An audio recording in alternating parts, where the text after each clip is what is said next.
ഈ ദുരന്തകാലത്ത് നമ്മളൊക്കെ ഒരുമിച്ച് നിന്നപ്പോ ഈ ദുരന്തകാലത്തും ചില ആളുകൾ പ്രത്യേക ദുരന്തങ്ങളായി തീർന്നു. നമ്മളൊക്കെ കണ്ടതാണ്. ദുരന്തകാലത്ത് എല്ലാവരും സഹായഹസ്തങ്ങളുമായി മുന്നോട്ട് വന്നപ്പോ ചിലർ സ്വയം ദുരന്തങ്ങളായി.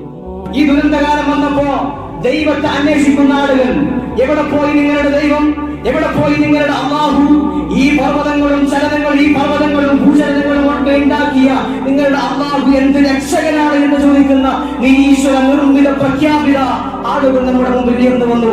ചില നിരീശ്വരവാദികൾ, എവിടെ നിങ്ങളുടെ അല്ലാഹു, എവിടെ പോയി നിങ്ങളുടെ ദൈവം, എവിടെ പോയി? ആളുകളെ പച്ചക്കിട്ട് കൊല്ലുന്നതാണോ നിങ്ങളുടെ ദൈവം? നിങ്ങളുടെ ദൈവം ഇത്ര വലിയ ക്രൂരനാണോ എന്ന് ചോദിക്കുന്ന ചില ആളുകൾ, നിരീശ്വരവാദികൾ.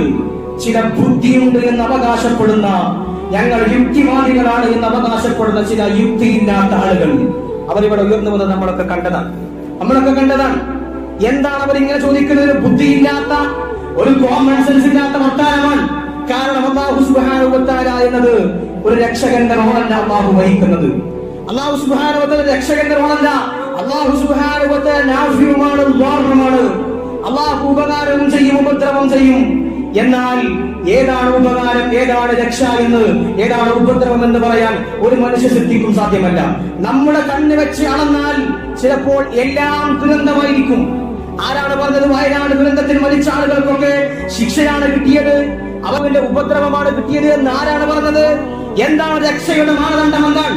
എന്താണ് രക്ഷയുടെ മാനദണ്ഡം? നമ്മുടെ ചെറിയ കണ്ണുകൊണ്ടളന്നാൽ ഒരിക്കലും രക്ഷയെ നിർവചിക്കാൻ കഴിയില്ല. നമ്മുടെ കണ്ണുകൊണ്ടളന്നാൽ രക്ഷയെ നിർവചിക്കാൻ കഴിയില്ല. God has the picture, we just have the pixel. നമ്മുടെ മുമ്പിലുള്ളത് ഒരു ചിത്രത്തിന്റെ ചെറിയ ഭാഗം മാത്രമാണ്. അല്ലാഹുവിന്റെ അടുക്കൽ ആ ചിത്രത്തിന്റെ മുഴുവൻ ഭാഗവുമുണ്ട്. നമ്മൾ കാണുന്നത് ഒരു ചിത്രത്തിന്റെ ചെറിയ കണിക മാത്രമാണ്. അല്ലാഹു കാണുന്നത് ആ ചിത്രത്തിന്റെ മുഴുവൻ രൂപമാണ്.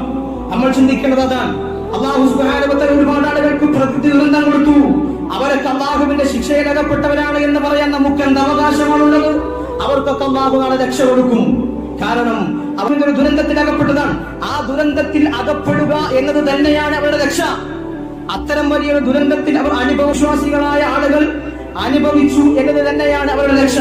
കാരണം എങ്ങനെയോ മരണപ്പെട്ടു പോകേണ്ട ആളുകൾ, പോലെ മരണപ്പെട്ടു പോകേണ്ട ആളുകൾ ഒരു പ്രകൃതി ദുരന്തത്തിൽ അല്ലെങ്കിൽ ഒരു അപകടത്തിൽ മരണപ്പെട്ടു പോയാൽ അവർക്ക് ലഭിക്കുന്ന പ്രതിഫലം എത്രയാണ്? അവർ ഷഹീദീങ്ങളാണ് എന്നാണ് വിശുദ്ധമാക്കപ്പെട്ട ഇസ്ലാമിന്റെ അധ്യാപനം.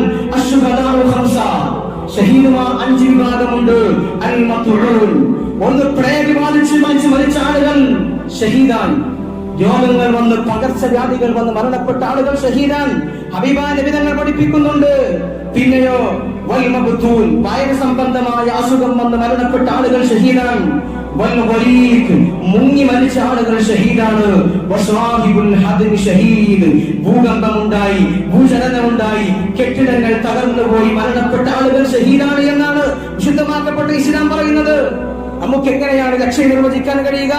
അവരൊക്കെ ശിക്ഷിക്കപ്പെട്ട ആളുകളാണ് എന്ന് പറയാൻ നമുക്ക് കഴിയില്ല. ഒരു പക്ഷേ അവരുടെ രക്ഷ മുഴുവൻ അവരുടെ ആ മരണത്തിലായിരിക്കും. അല്ലാഹു സുബ്ഹാനഹു വ തആല അവർക്ക് കൊടുത്ത പ്രയാസത്തെ